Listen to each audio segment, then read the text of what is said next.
Okay, so, alright, so today, man, my cat, she attacked me. Alright, so today we are now getting into the section of Exodus which introduces God's law. We read the Ten Commandments at the end of yesterday's video, and now we're getting into a detailed explanation of the laws and ordinances and statutes and commands and rules and regulations that Israel was to live by. This is essentially the national constitution of Israel. Now, Abraham had some kind of law. Yeah. You go calm down, okay? Look at what you did to me. You cut me open, cat. You can go sit in the corner for a while. That's what you can do.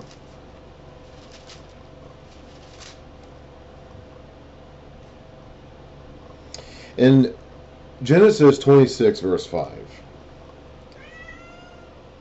Be quiet. I'm doing something, cat. Legitimately, I am. Just go somewhere else. Bother somebody else.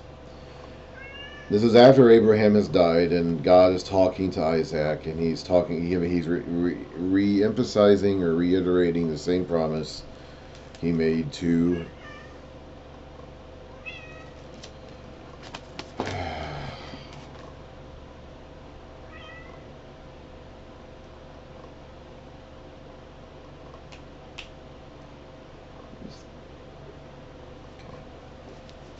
Stop bothering me, Timber.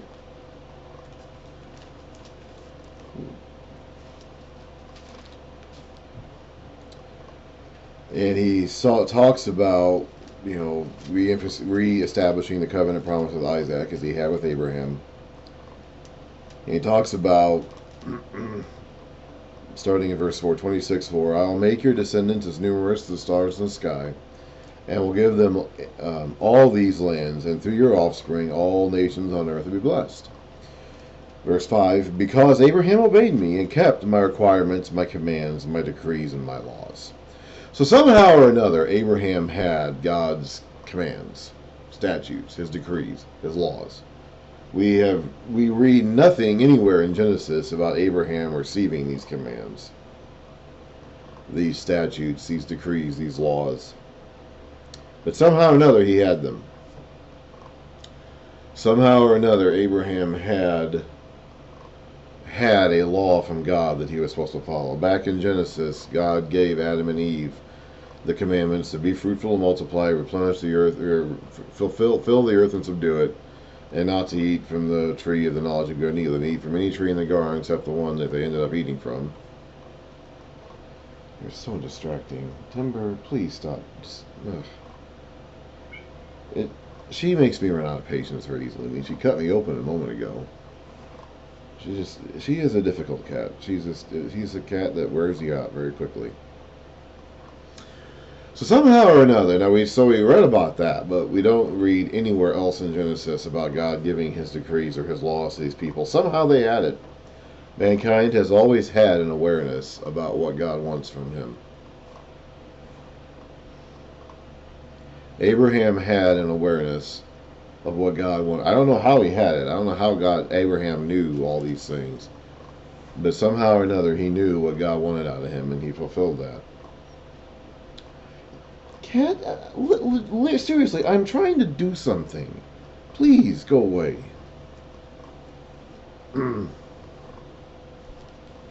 Just...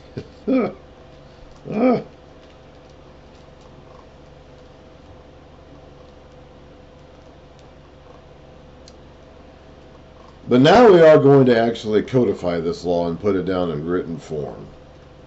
Now this, I don't know, I mean, when we read Genesis 26:5 and it says that's being written by someone who knows the law. Okay, that's being written by someone who is aware of Israel's written law.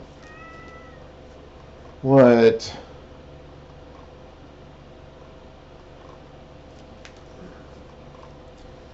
And that person, that writer, may be transplanting that knowledge back on to Abraham. Abraham may also have been aware of some other kind of code of conduct that God wanted from him. It's really hard to say. Now we do know that Abraham, during from the time of Adam down to the time of Moses, men did not have a written law from God, but somehow or another they knew what God wanted from them. They knew what they were supposed to do and what they were not supposed to do.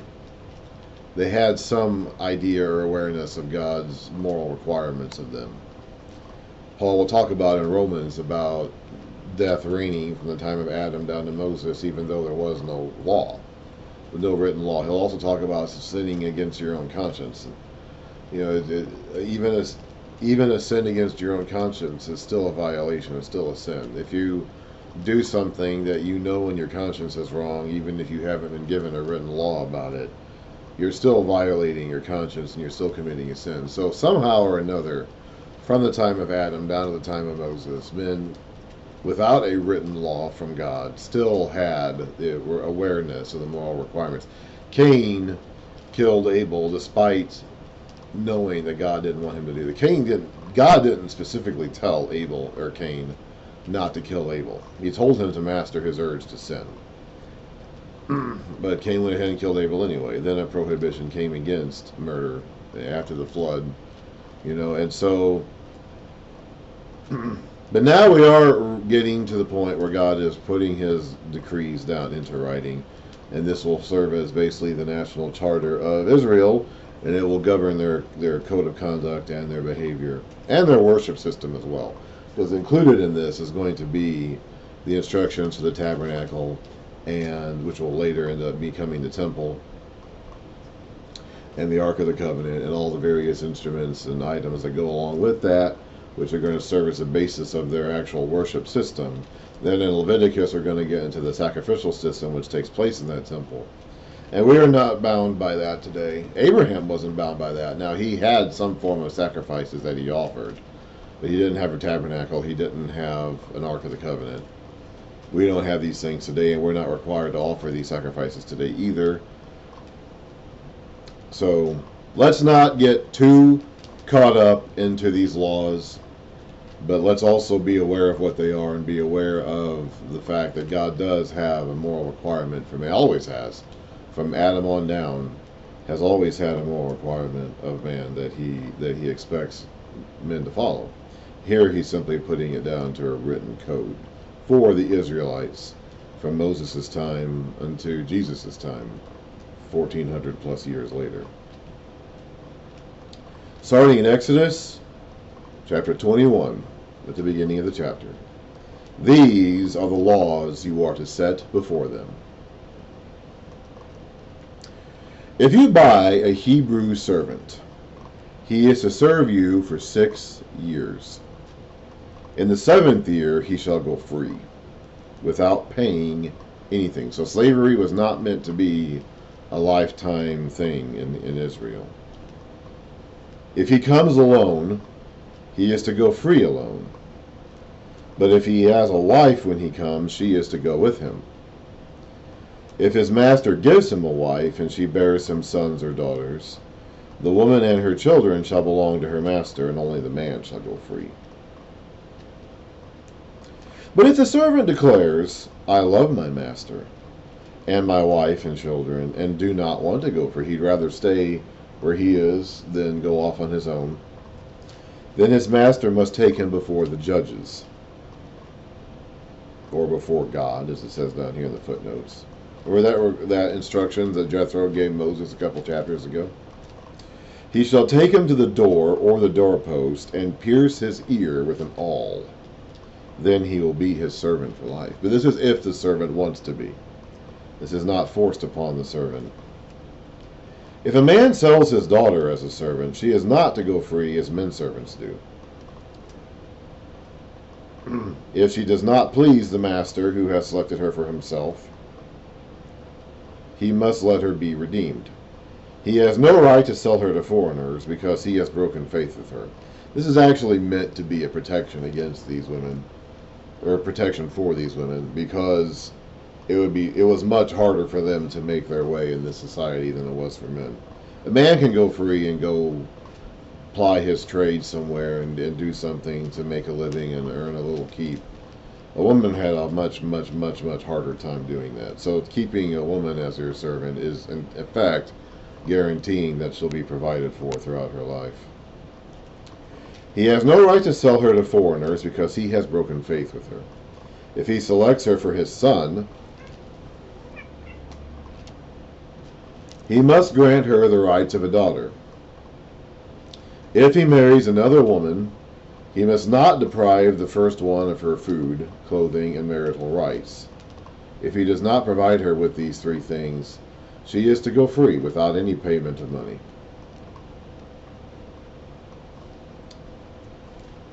Anyone who strikes a man and kills him shall surely be put to death.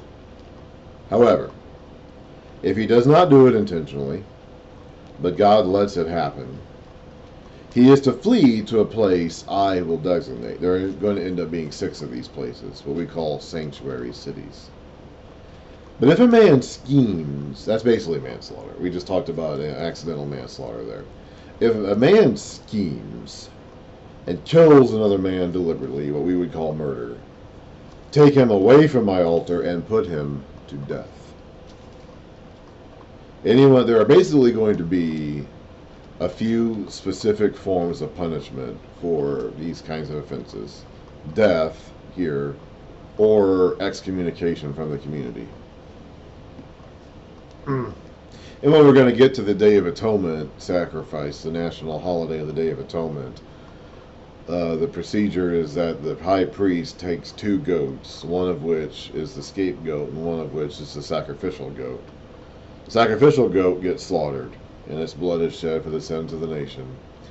And the scapegoat gets exiled. The priest will put his hands on the scapegoat and symbolically transplant or transmute the sins of the nation to this goat, and then they send it away out into the desert, out into the wild. So the one goat gets slaughtered, and the one goat takes the sin and is sent away from the community. And you see that reflected here in a lot of the different kinds of punishments for various kinds of sins. Because a lot of times it's going to be either death or excommunication. Anyone who attacks his father, there's a footnote here, kills, or his mother must be put to death. Anyone who kidnaps another and either sells him, that's what happened to Joseph basically, or still has him when he is caught, must be put to death. Anyone who curses his father or mother must be put to death. If men quarrel and one hits the other with a stone or with his fist or a tool, and he does not die but is confined to bed, the one who struck the blow will not be held responsible if the other gets up and walks around without his staff. However, he must pay the injured man for the loss of his time and see that he is completely healed. If a man beats his male or female slave with a rod, and the slave dies as a direct result, he must be punished. But he is not to be punished if the slave gets up after a day or two, since the slave is his property. God is laying down the law.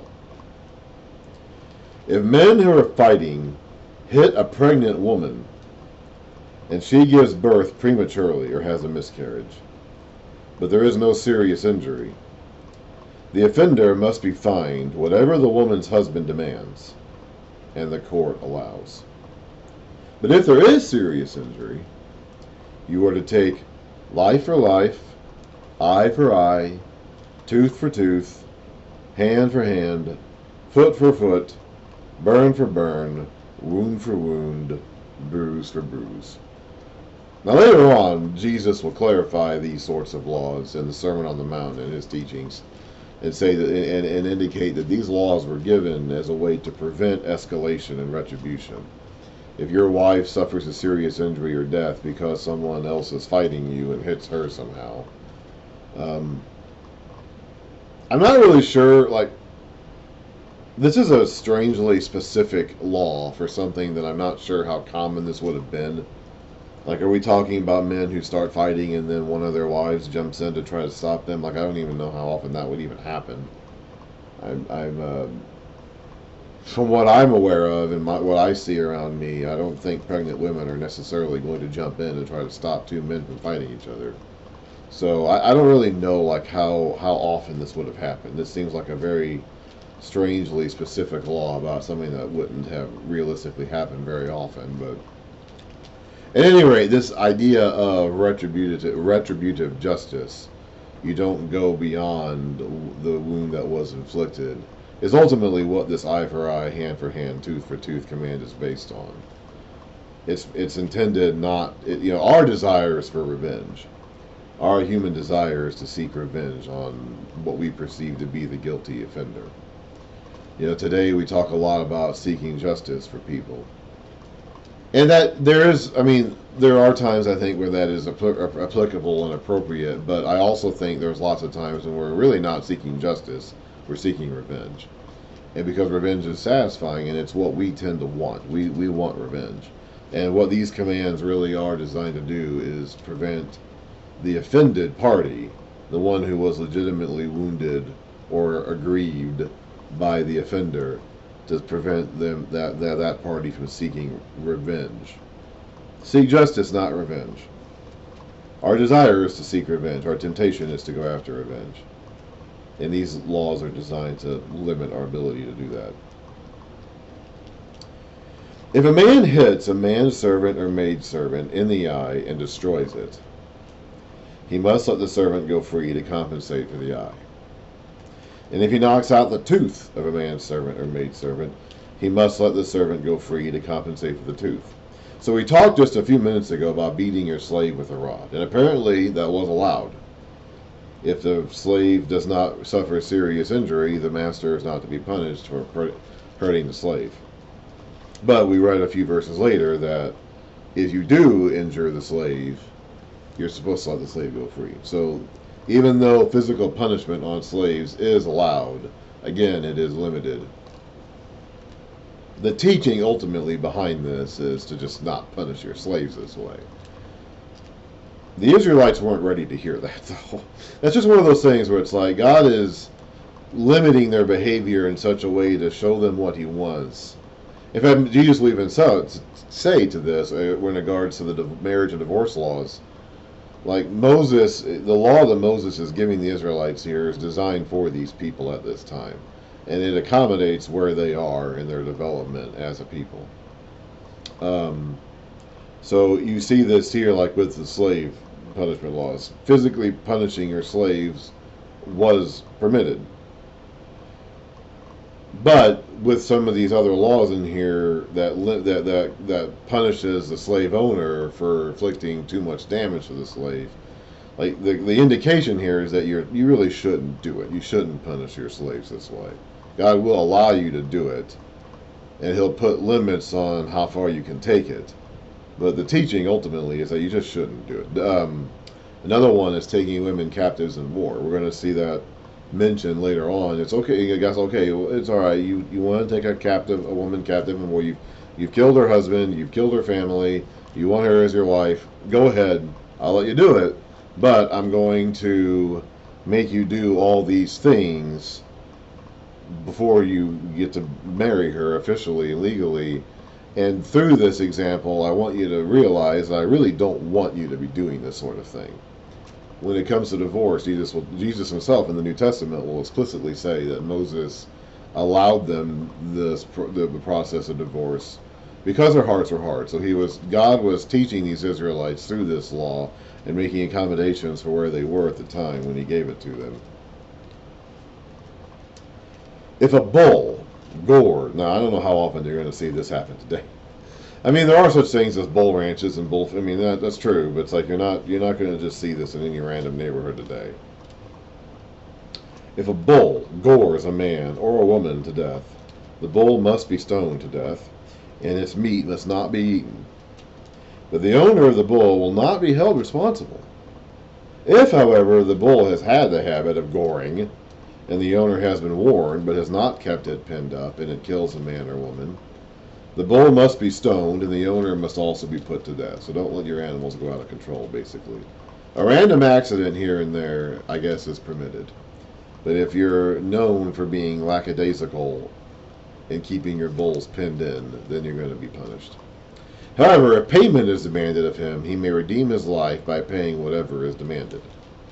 There's that concept of redeem. That concept of redeem is going to work its way through this into the scriptures at this point. Ultimately, of course, it will find its fulfillment in the work of Jesus Christ on the cross to redeem us all from sin. Here, a man is redeeming his life by literally paying for it, paying his way out of punishment, if it's demanded of him by the offended party. This law also applies if the bull gores a son or daughter. If the bull gores a male or female slave, the owner must pay 30 shekels of silver to the master of the slave, and the bull must be stoned. If a man uncovers a pit or digs one and fails to cover it, and an ox or a donkey falls into it, the owner of the pit must pay for the loss. He must pay its owner, and the dead animal will be his. If a man's, and that's the other, there's three basic kinds of punishments for guilty parties in this. You get one is death, getting stoned to death, being put to death for a capital offense. 2 is excommunication, and 3 is just paying back whatever you've cost the offended party. There really isn't anything in the law providing for like a period of imprisonment. You kind of get that with the sanctuary city concept. We mentioned that briefly about the manslaughter, when you accidentally cause someone's death and you flee to a city. He says here, a place I will designate. It ends up being 6 different places. And there are these sanctuary cities where they can go to and hide out in, basically. And as long as they're in that city, they are free from being... They can be free from being avenged by the family redeemer or the family avenger of the person whose death was caused. So if person A accidentally leads to death of person B, not murder but manslaughter, person A then can go flee to one of these cities. There's going to be 6 of them. And person B's family member, every family would have had a member in it designated as a family redeemer or the family avenger, or the avenger of blood, as it's sometimes called. And this person B who's dead has a family member who is going to try to collect the debt on that payment by killing the person A. But if person A escapes to a sanctuary city, he can hide out there, play his case before the judges and the priests, and then doesn't have to be put to... If it is murder, he gets put to death. If he is, in fact, guilty of murder, he's put to death. If it's not murder, if it's accidental, he does not have to be put to death, but he has to stay in that sanctuary city until the death of the current high priest. So there is, in that sense, in that specific sense, there is a concept of like imprisonment of sorts. That person A, the person guilty of manslaughter but not murder, is confined to the sanctuary city for a period of time until the death of the current high priest. Other than that, they really don't have in the law like a provision for imprisonment as a punishment for sin. Either you're put to death, and their death penalty was much more, a lot more things got the death penalty than we would have today in our culture. Excommunication, where you're just cast out of the country completely, or you just pay back what you owe financially or goods-wise. If a man's bull injures the bull of another and it dies, they are to sell the live one and divide both the money and the dead animal equally. However, if it was known that the bull had the habit of goring, yet the owner did not keep it pinned up, the owner must pay, animal for animal, and the dead animal will be his. If a man steals an ox or a sheep and slaughters it or sells it, he must pay back 5 head of cattle for the ox and 4 sheep for the sheep. These are do not steal commands. All of these commands we're going to be reading about, these specific ordinances that govern more specific situations and behaviors, are going to spin out of these 10 commandments that serve as their national charter.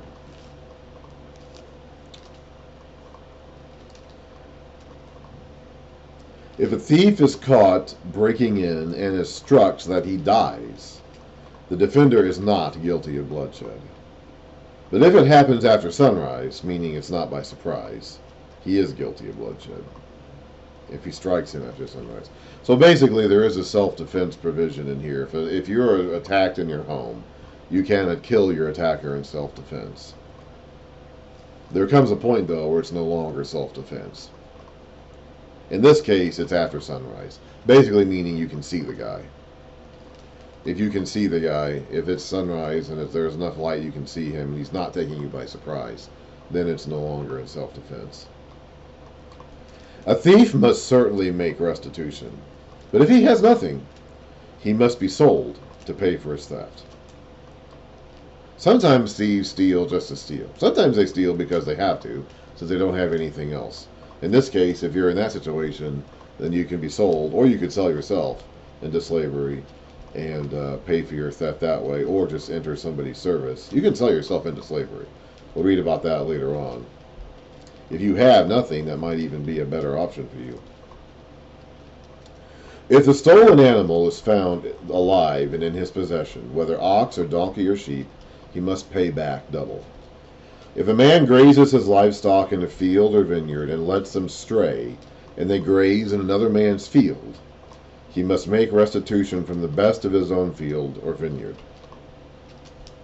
Now, these are not things that most of us have to deal with today. We do still have some farmers and some ranches and farms that sell livestock. Very, very, very, very few of us today would ever have these situations occur to us. Or we would have maybe equivalent situations in some ways, but we don't own our own individual batches of livestock today. If a fire breaks out and spreads into thorn bushes, so that it burns shocks of grain or standing grain or the whole field, the one who started the fire must make restitution. Hopefully you can find out who started the fire.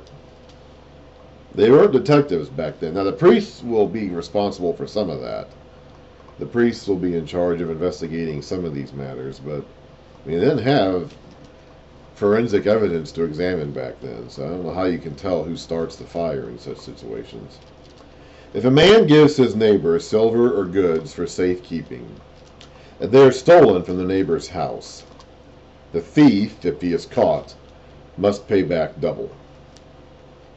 But if the thief is not found, the owner of the house must appear before the judges, or before God, to determine whether he has laid his hands on the other man's property. So how can you determine who stole the property? If you've given somebody some of your stuff for safekeeping for some reason, and then it disappears while it's in his possession, how can you determine it's him, or especially if he says that someone else stole it? In all cases of illegal possession, here in this case they do actually have some sort of counsel they appear before. In all cases of illegal possession of an ox, a donkey, a sheep, a garment, or any other lost property, about which somebody says, "This is mine," both parties are to bring their cases before the judges. The one whom the judges declare guilty must pay back double to his neighbor. Now you also have down here in the footnotes, the judges could also be God, before the judges declare, before God declares. So somehow, the ultimate judge here is God. Somehow and we read about that when Jethro laid out this principle for Moses to follow, and I think that's what this is referring to here. These people who are supposed to be in charge, the judges, the leaders, the designated, people in charge, will take the case to God or decide it themselves. If a man gives a donkey, an ox, a sheep, or any other animal to his neighbor for safekeeping, and it dies, or is injured, or is taken away while no one is looking, the issue between them will be settled by the taking of an oath before the Lord. There's the whole taking of an oath thing. That the neighbor did not lay his hands on the other person's property. So if you take an oath in the name of the Lord here that you are not responsible for this loss, you better not be misusing the name of the Lord. You better be truthful in what you're saying. Because if you do that and you are not being honest, if you were in fact responsible for the loss, and you're swearing an oath to the Lord that you weren't, that is taking the Lord's name in vain. That is misusing the name of the Lord. The owner is to accept this, and no restitution is required. But if the animal was stolen from the neighbor, he must make restitution to the owner. If it was torn to pieces by a wild animal, he shall bring in the remains as evidence, and he will not be required to pay for the torn animal. Sometimes things just happen. Sometimes nature just runs its course and we just can't do anything but say, that's how the world is. That's how God made the world. If a man borrows an animal from his neighbor and it is injured or dies while the owner is not present, he must make restitution. But if the owner is with the animal, the borrower will not have to pay. If the animal was hired, the money paid for the hire covers the loss.